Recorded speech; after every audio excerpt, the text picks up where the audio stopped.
에베소서 1장 1절에서 10절 말씀. 하나님의 뜻으로 말미암아 그리스도 예수의 사도된 바울은 에베소에 있는 성도들과 그리스도 예수 안에 있는 신실한 자들에게 편지하노니, 하나님 우리 아버지와 주 예수 그리스도로부터 은혜와 평강이 너희에게 있을지어다.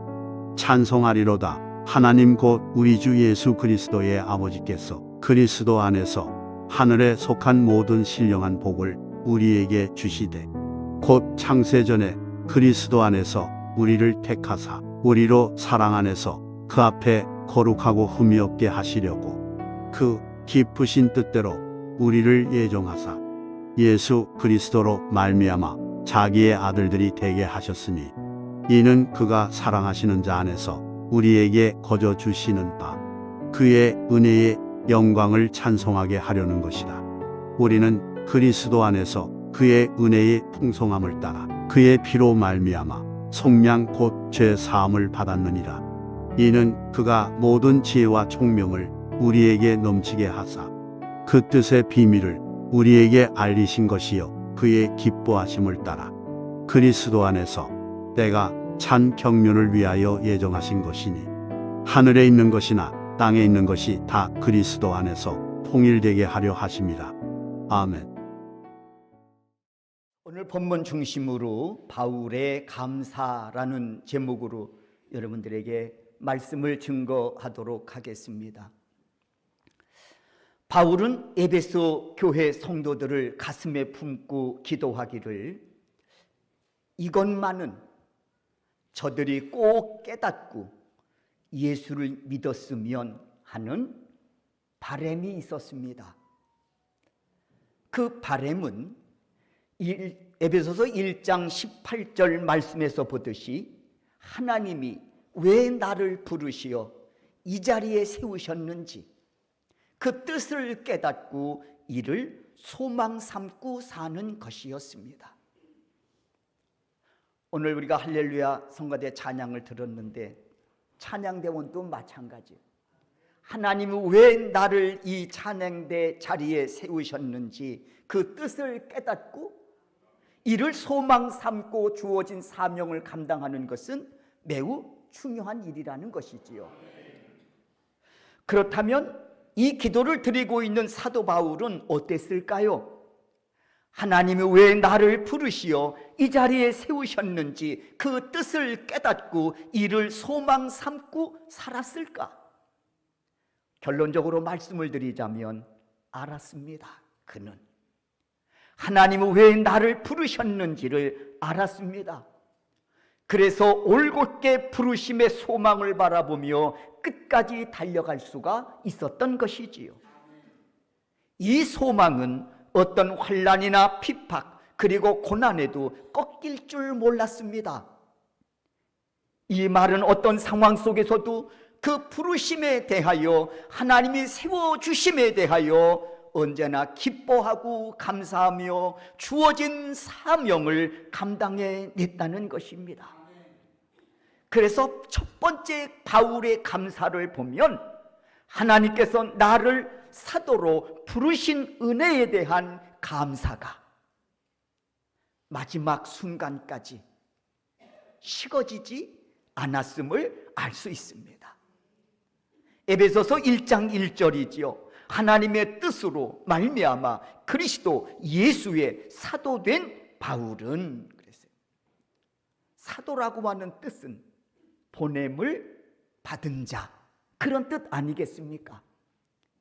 그런데 여기에는 선행된 은혜가 있어요. 먼저 부르심이라고 하는 은혜가 있었다는 겁니다. 부르심의 은혜와 더불어 보내심을 받는 은혜를 입는다는 것이지요. 그래서 바울은 자신을 누군가에게 소개할 때 항상 강조한 것이 있습니다.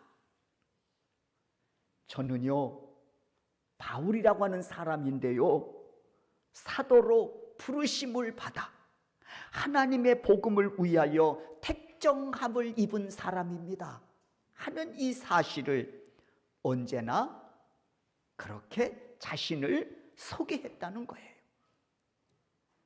바울의 서신이 신약 27권 가운데에 13권이 아닙니까? 그 13권 가운데에 이 바울이 누군가에게 자신을 소개할 때 항상 나는 복음을 위하여 택정함을 받아 하나님께로부터 사도로 부르심을 받은 사람입니다 라는 이 사실을 빼놓지 않고 소개했음을 알 수 있습니다. 로마서 1장 한번 1절 말씀을 한번 우리가 보겠습니다. 다 같이 한번 로마서 1장 1절 읽겠습니다. 예수 그리스도의 종 바울은 사도로 부르심을 받아 하나님의 복음을 위하여 택정함을 받았으니. 그렇습니다. 방금 우리가 이 말씀에서 보듯이 바울은 복음 전파를 위해 하나님께서 자신을 사도로 부르셨다는 사실이 너무나도 자랑스럽고 너무나도 감사했습니다. 얼만큼? 목숨을 걸 만큼. 목숨을 걸 만큼. 그렇게 기뻐하고 이를 자랑하고 그리고 감사하며 살았다는 겁니다. 그만큼 바울은 자신이 사도로 부름받았다고 하는 이 사실이 큰 은혜이고, 또한 사도가 되어 전할 복음에 대해서 높은 가치를 두었던 것이지요. 여러분이 지금 소중하게 여기시는 것들이 있지요? 얼만큼 높은 가치를 둡니까? 목숨을 걸 만큼 높은 가치입니까? 그렇다면 정말 그만한 가치가 있습니까? 바울은 사도로 부름받았다는 이 사실에 감사했습니다. 그리고 복음에 높은 가치를 두고 목숨을 걸고 이를 전했단 말입니다. 그래서 바울은 에베소 교회 장로들 앞에서 이렇게 설교를 합니다. 사도행전 20장 24절이지요. 어떻게 에베소 교회 장로들을 모아놓고 바울이 설교하는지 한번 그 내용을 우리가 한번 살펴보겠습니다. 사도행전 20장 24절이에요. 다 같이 한번 이 말씀을 읽겠습니다. 내가 달려갈 길과 주 예수께 받은 사명 곧 하나님의 은혜의 복음을 증언하는 일을 마치려 하면은 나의 생명조차 조금도 귀한 것으로 여기지 아니하노라. 그렇습니다, 여러분. 지금 바울은 성령의 지시를 따라 예루살렘으로 올라가 복음을 전하려고 합니다. 이때에 이 바울은 에베소 교회 장로들을 모아놓고 이제 설교를 하는 거예요. 그런데 그 예루살렘으로 올라가면 환난과 결박이 기다리고 있다는 것을 알았습니다. 바울도 알고 말씀을 듣고 있는 장로들도 알고 있었습니다. 예루살렘으로 올라가면 환난이 기다리고 있는데, 결박이 기다리고 있는데, 그리고는 결국 죽게 될 것이라는 것을 알고 있었습니다. 말씀을 전하는 바울이나 그 말씀을 듣고 있는 장로들이 알고 있었단 말이에요. 순교가 기다리고 있다는 것을 알고 있었습니다. 그럼에도 바울은 예루살렘으로 올라가려고 합니다. 죽음이 두렵지 않아서요? 아니죠.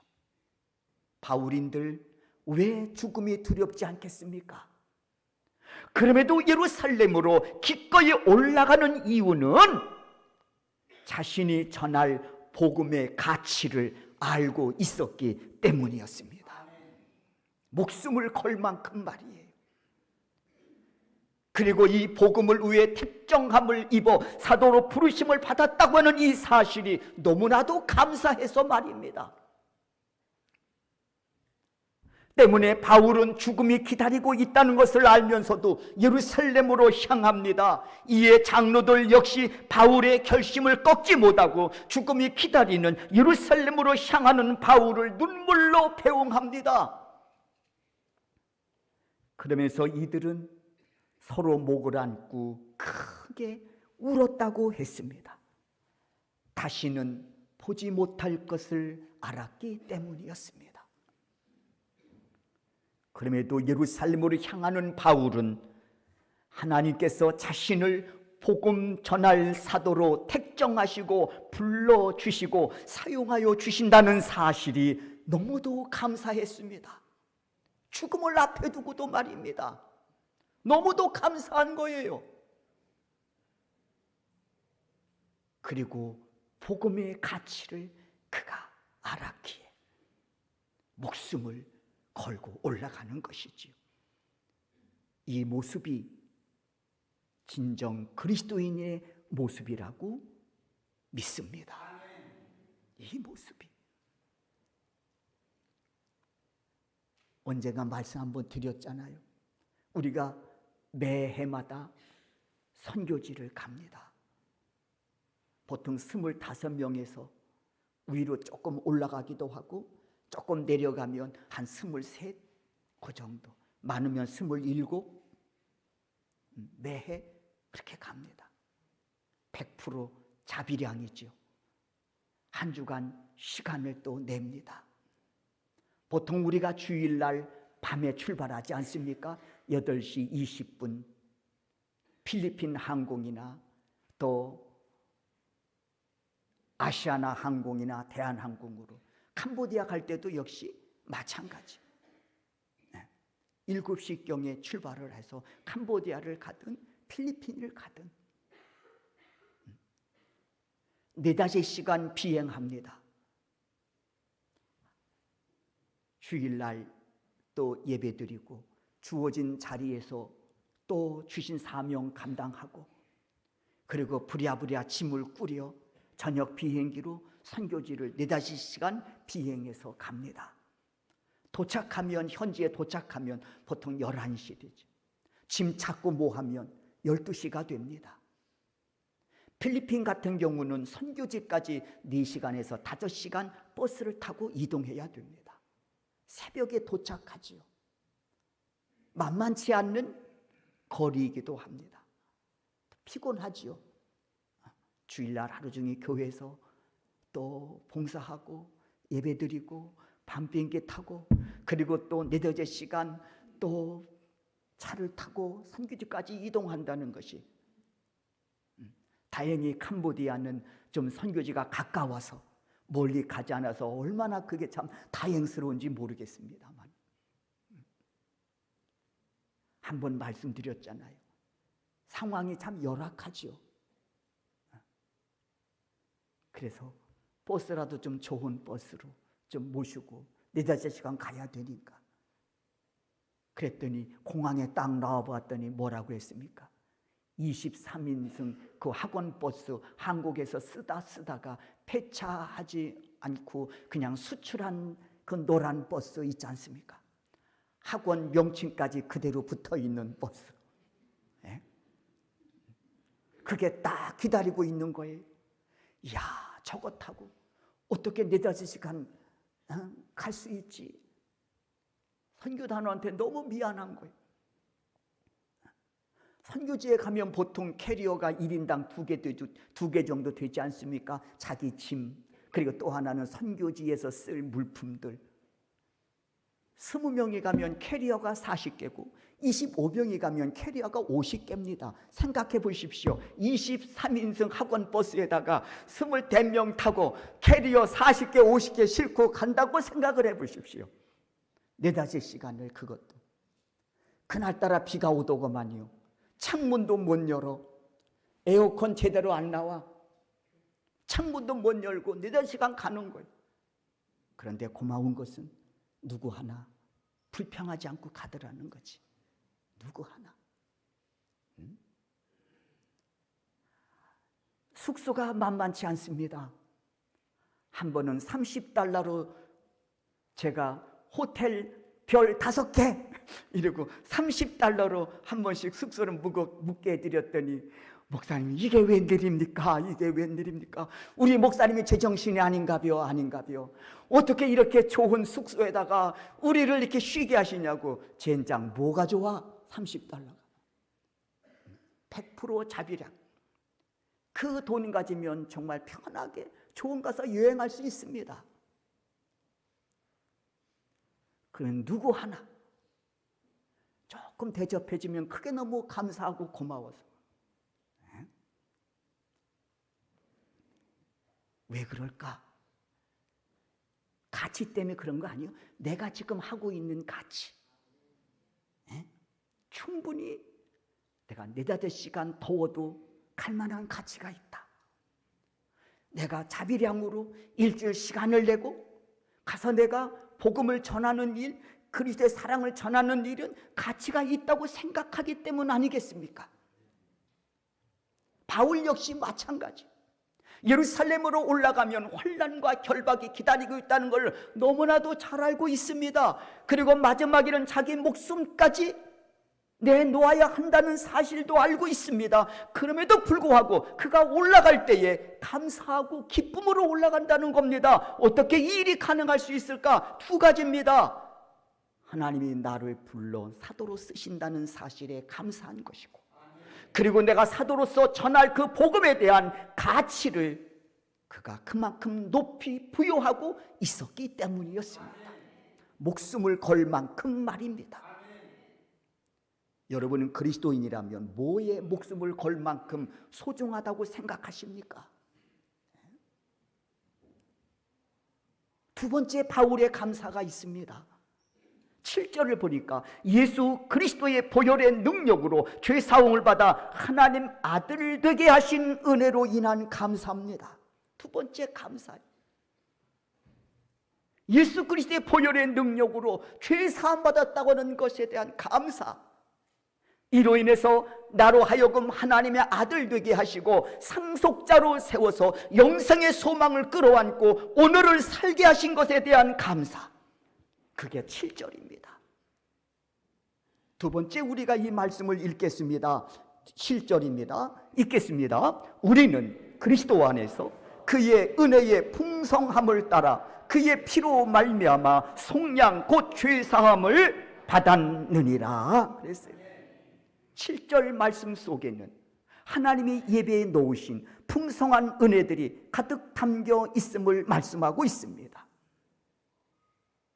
복음에는 하나님의 풍성한 은혜가 담겨 있습니다 하고 바울이 7절을 통해서 고백하고 있습니다. 그 풍성한 은혜는 뭘까요? 죄사함입니다. 하나님의 자녀되는 권세입니다. 이로 인해서 나로 하여금 하늘나라 상속자로 세우셨다고 하는 은혜입니다. 이 은혜가 복음 속에 담겨 있다는 거예요.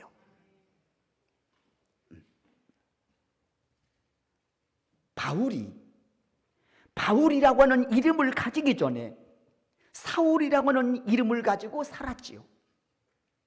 그때 어떤 사람이었습니까? 예수를 피박하고 교회를 말살하려고 하는 일에 누구보다도 앞장섰던 사람입니다. 기독교인들을 잡아다가 옥에 가두는 일에 열심을 냈던 사람입니다. 박해자입니다. 그런 그가 다메섹에서 예수를 만나 이 부끄러운 이 모든 일들을 회개하고 해결하지요. 그리고 복음을 핍박했던 그가 이제는 복음을 전하는 그런 전도자로 거듭나지요. 그러면서 자신을 이렇게 소개하고 있습니다. 디모데전서 1장 15절에 보니까 나는 죄인 중에 괴수였다. 나는 죄인 중에 괴수였다는 것이죠. 얼마나 악하게 예수를 핍박하고 교회를 핍박하고 그리스도인들을 박해했으면 자신을 죄인 중에 괴수라고 고백했겠습니까? 그런 자신을 위해 예수님이 구원자로 찾아오셔서 이 부끄러운 죄악을 보혈의 능력으로 깨끗하게 사하여 주시고 나로 하여금 이 복음을 전할 사도로까지 부르시고 그리고 사용하여 주시니 얼마나 감사하고 얼마나 기쁜 일이냐는 겁니다. 여러분, 복음의 능력은 죄 사함의 능력입니다. 복음의 능력은 구원의 능력이지요. 이는 진리입니다. 이렇듯 복음의 능력은 진리이므로 어떤 사단의 공격에도요 절대로 꺾이지 않습니다. 복음이 무너지지 않는다는 거예요. 진리가 무너지지 않는다는 겁니다. 어떤 사단의 공격에도 말입니다. 요즘 새벽 시간에 역대하 35장 말씀을 이어가고 있습니다. 35장에서 요시야 왕은 성전을 정결하게 하고 수리한 다음에 유월절 절기를 지키지요. 이때 유월절에 드리는 제물은 1년 된 수컷 어린 양이지요. 하나님이 그렇게 명하셨어요. 유월절 절기에 드리는 제물은 1년 된 수컷 어린 양으로 드려라. 그리고 드리고 난 이후에 고기를 먹을 때 꼭 지켜야 할 규례가 있다는 것을 말씀합니다. 유월절 양의 고기를 먹을 때에는 절대로 뼈를 꺾지 말라는 겁니다. 뼈를 꺾어 먹지 말라는 이야기예요. 보통 이들은 평상시에 그 양고기를 먹을 때 뼈를 꺾어 먹거든요. 제가 어렸을 때만 해도 집에서 닭을 잡으면 고기는 다 발라 먹습니다. 뼈를 한 군데 모으지요. 마지막 작업이 하나 있습니다. 고기를 다 먹은 다음에 뼈를 꺾어서 그 속에 있는 거를 빨아 먹습니다. 지금은 애들 보고 그러라면은 애들이 뒤로 넘어갈 것 같아. 웬 뼈를 먹냐고. 근데 그 뼈도 맛있습니다. 빨아 먹다가 마지막 뭡니까? 이제 씹습니다. 그러면 그래서 고소한 맛이 나옵니다. 여러분들만 안 잡숴 보신 듯 하는데 한 번씩 연세 드신 분들은 경험이 있으시라고 생각합니다. 그러니까 이들도 양고기를 먹을 때 고기를 먹고 그리고 양의 뼈를 꺾어서 그 속에 있는 것을 또 먹었단 말입니다. 그런데 유월절 절기 때 드린 양의 고기만큼은 절대로 뼈를 꺾어 먹지 마라. 이건 하나님이 주신 율법입니다. 선택의 여지가 있는 게 아니에요. 율법이에요. 하지 마. 민수기 9장 12절입니다. 다 같이 한번 이 말씀을 읽겠습니다. 읽습니다. 아침까지 그것을 조금도 남겨두지 말며 그 뼈를 하나도 꺾지 말아서 유월절 모든 율례대로 지킬 것이니라. 그 뼈를 하나도 꺾지 말라. 그리고 유월절 모든 율례대로 지키라. 그리고 이 율법은 유월절 양의 실체가 되시는 예수 그리스도를 통해서 완성되지요. 뼈를 꺾지 마라? 이게 도대체 무슨 의미지?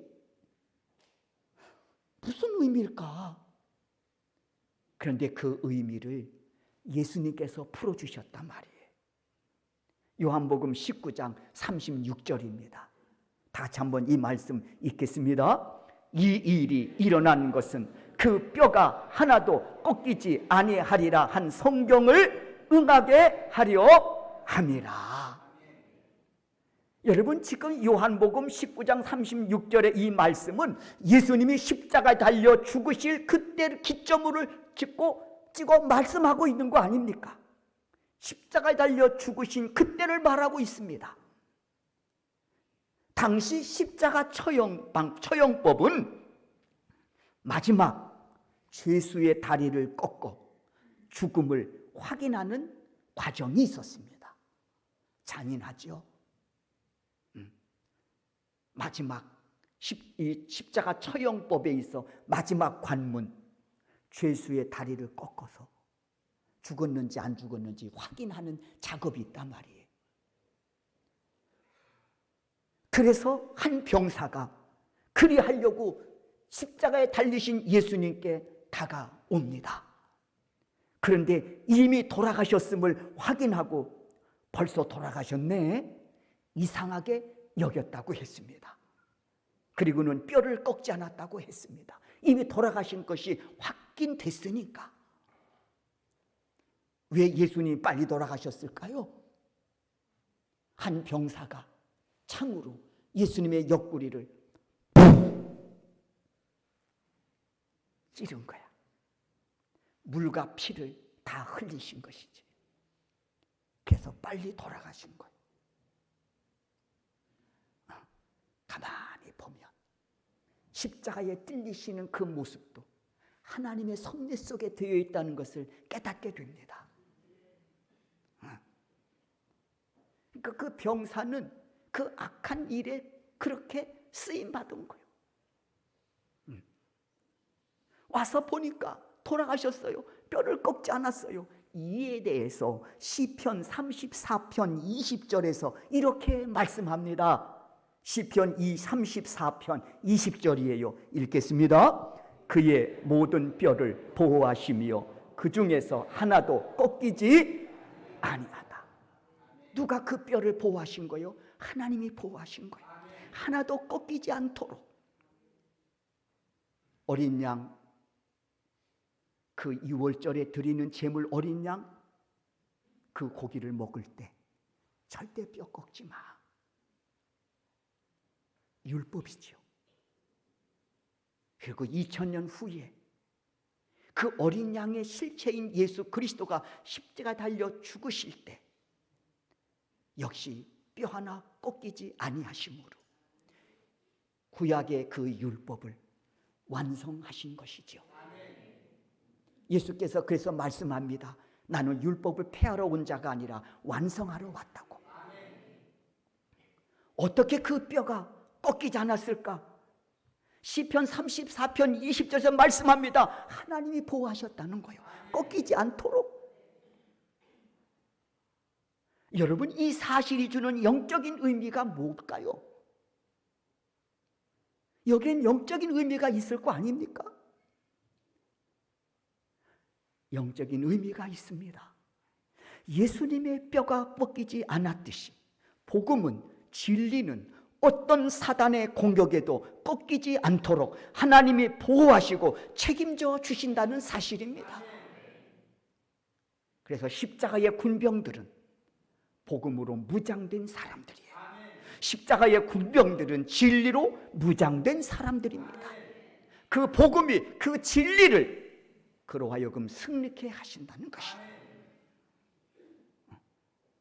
복음에는 사단도 꺾지 못하는 능력이 있습니다. 죄사함의 은혜죠. 구원의 은혜죠.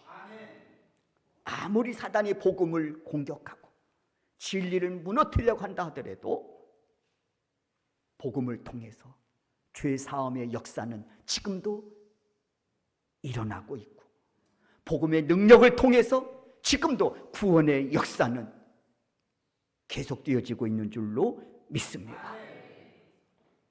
바울 자신이 예수 믿기 이전에 어떤 사람이었습니까? 복음을 핍박하던 자였습니다. 교회를 핍박하던 자였습니다. 그리스도인들을 옥에 가두는 일에 앞장섰던 박해자였습니다. 그런데 그가 이제는 복음을 통해서 죄사함의 은혜와 구원의 은혜를 입어버렸습니다. 그리고 이제는 복음을 핍박하던 자에서 그 복음을 증거할 수 있는 사도로 부르심을 받았습니다. 사명자로 거듭났습니다. 이것만 생각하면 바울은 너무 감사하고 기쁜 겁니다. 얼만큼요? 목숨을 걸 만큼 말입니다.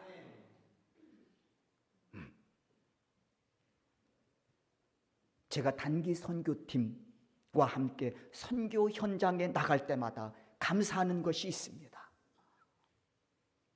하나님이 우리 소명교회를 이곳에 세워주시고 이 제단의 지체로 부름받은 성도들과 함께 이 먼 곳 선교 현장까지 와서 복음을 전하고 그리스도의 사랑을 전함에 있어 우리를 사용하여 주신다는 사실이 너무 감사한 거예요.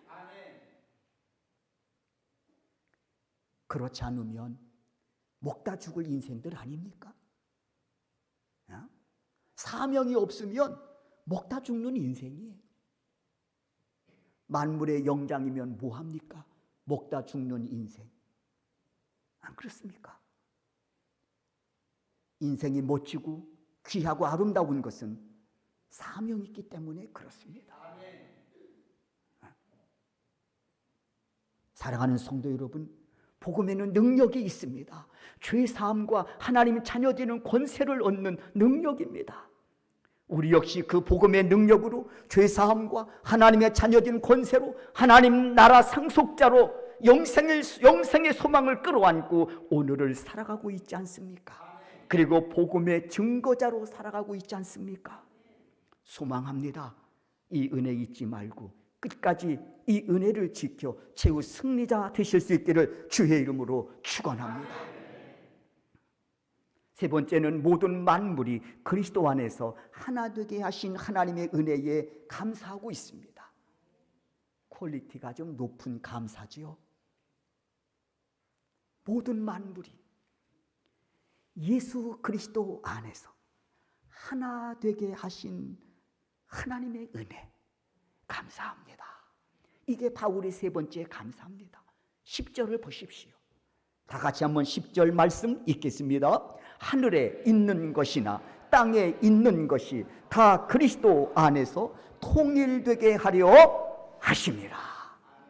하늘에 있는 것이나 땅에 있는 것이 다 그리스도 안에서, 그리스도 안에서라는 이 말씀의 뚜껑을 열어보면 거기에 십자가 사건이 있는 거예요. 십자가 죽으심으로 하나 되게 하셨다는 거예요. 그 십자가에 누가 달려 있습니까? 화목제물 되신 예수 그리스도가 달려 계십니다. 그 안에서 통일되게 하심이라. 여러분, 이 말씀에 전제된 의미가 있습니다. 죄는 첫째, 하나님과 단절을 초래합니다. 두 번째, 죄는 너와 나와의 관계를 단절시켜 버립니다. 세 번째, 죄는 물질과도 단절을 가져옵니다. 죄는 다 조각내, 분열, 단절이란 말이에요. 죄는 하나님과 단절, 너와 나와의 관계를 단절, 물질과도 단절. 이와 같은 사실은 아담과 하와가 범죄하고 난 이후에 벌어진 상황을 보면 너무나도 명확해집니다. 죄가 무엇을 만들어내는지. 아담과 하와가 범죄한 이후에 하나님이 두려워서 숨어버립니다. 어디냐 찾으시니까 두려워서 숨었습니다. 단절이지요. 단절. 그리고 아담과 하와는 하나님의 문책에 서로 변명과 책임 전가에 급급합니다.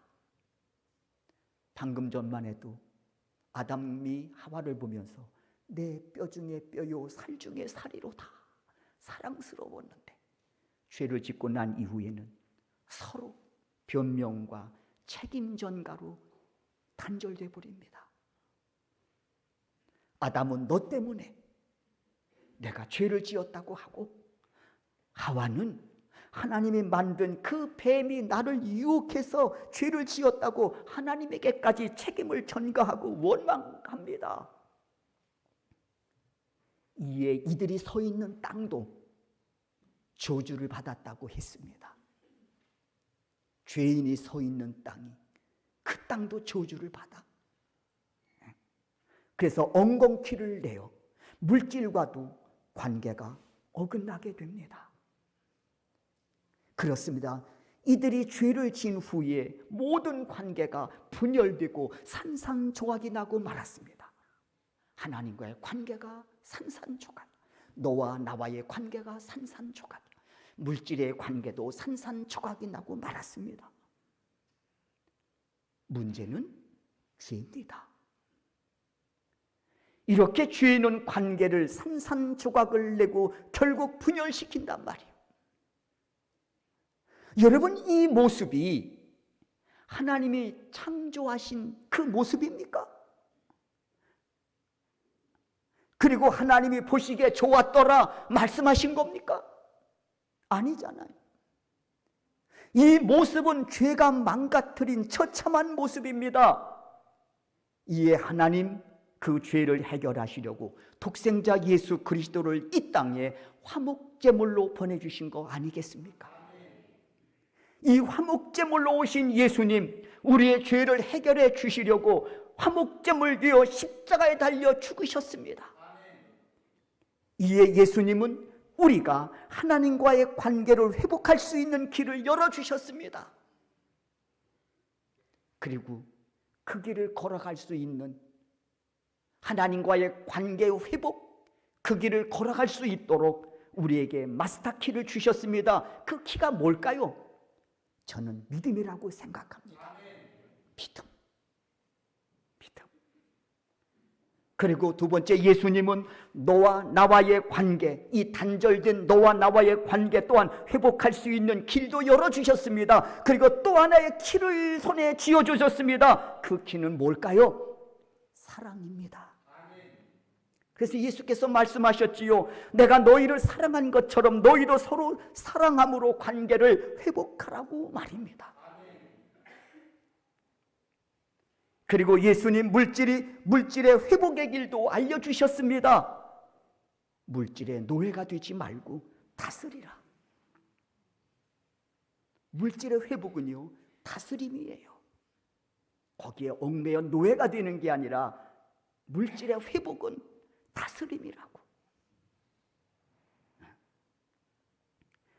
여러분, 10,000원이면 지금 어떻게 다스려 보겠는데 10만 원이면 다스리기가 어려우신가요?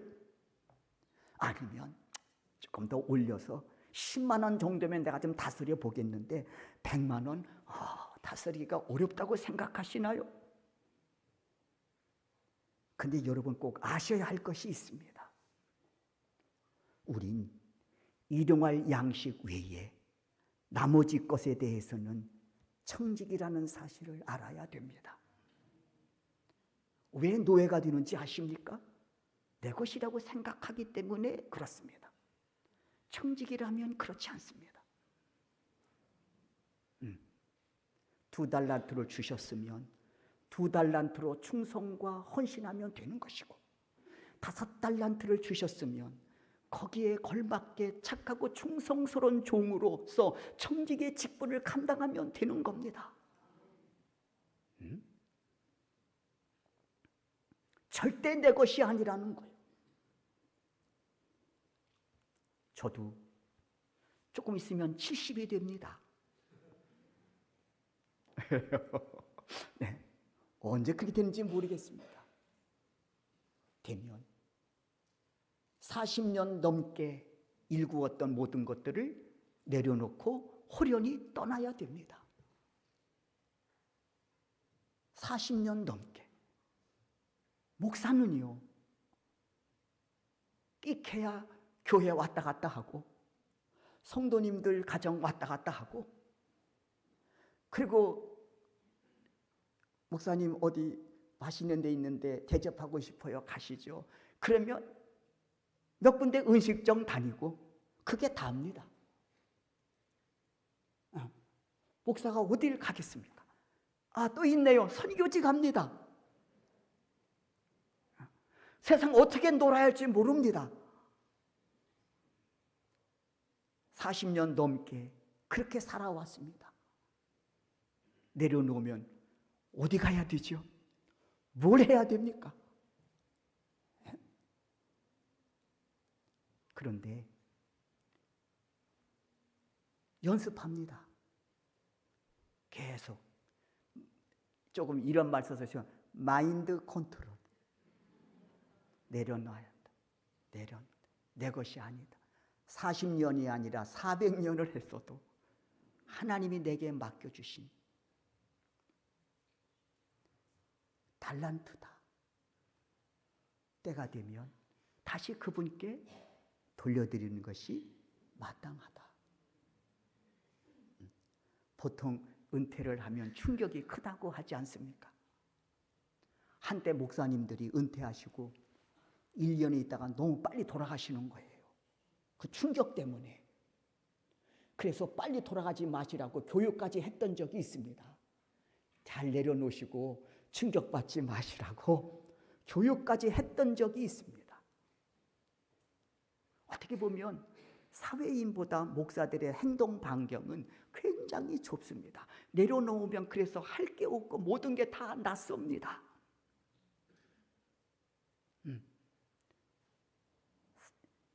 제가 이제 한 37, 8년 달려가고 있습니다. 생각해 보니까 목회 길 27에 들어와서 제가 지금 60 이제 나이도 이제는 잃어버렸습니다. 중반을 넘었던 것만 아시면 돼요. 연습을 합니다. 내 것이 아니니까. 절대 내 것이 아니에요. 기억하시기 바랍니다. 나는 청지기일 뿐이다. 그럴 때 노예가 아니라 다스릴 수 있다는 거예요. 오늘 본문 10절에서 바울은 모든 만물이 그리스도 안에서 하나 되게 하신 하나님의 은혜에 감사 찬양합니다. 죄로 다 조각난 거예요. 분열된 거죠. 그런데 예수 그리스도가 이 땅에 오셔서 십자가에 달려 돌아가심으로 화목제물이 되셔서 조각난 관계를 다 화목으로 연결해 주셨다는 거예요. 하나님과는 믿음으로 연결할 수 있도록, 너와 나의 관계는 사랑으로, 물질은 다스림으로 나갈 수 있도록 하나님께서 그 길을 열어주셨다는 거예요. 예수 그리스도를 화목제물 삼아. 그래서 감사하다는 겁니다. 이게 10절입니다. 그래서 퀄리티가 높은 감사라는 거지. 사실 이보다 더 큰 깨달음으로 인한 감사가 어디 있겠습니까? 하나님의 관계 회복, 너와 나의 관계가 회복, 물질의 관계의 회복, 여러분 그 안에 모든 것들이 다 들어있지 않습니까? 영생까지. 여러분 바울의 감사가 여러분의 감사가 되실 수 있기를 주의 이름으로 축원합니다. 내 인생을 택정하여 사도로 부르시고 복음 전하는 일꾼으로 사용하여 주시매 너무 감사했습니다. 보혈의 능력으로 죄 사함의 은혜, 하나님의 자녀되는 은혜, 상속자로 세워주신 은혜, 이를 소망 삼고 살아갈 수 있음에 감사했습니다. 여러분 이 은혜가 여러분의 소망이 되기를 바랍니다. 부끄럽지 않은 소망입니다. 이거야말로 산 소망입니다. 마지막 세 번째 감사죠. 죄로 단절된 내 인생에 예수님 화목제물 되셔서 하나님과의 관계를 믿음으로 풀어가게 하시고 너와 나와의 관계를 사랑으로 풀어가게 하시고 물질의 관계는 다스림으로 풀어갈 수 있도록 내 손에 마스터키를 쥐어주신 하나님의 은혜에 감사하실 수 있기를 바랍니다. 이 키가 녹슬지 않기를 주의 이름으로 축원합니다. 결론입니다. 오늘 이 바울의 감사가 여러분의 감사가 돼요. 23년도 이 감사로 마무리하면 24년도 이 감사로 출발할 수 있습니다. 이 은혜로 출발하는 우리 소명교회 성도 여러분들이 되실 수 있기를 주의 이름으로 축원합니다.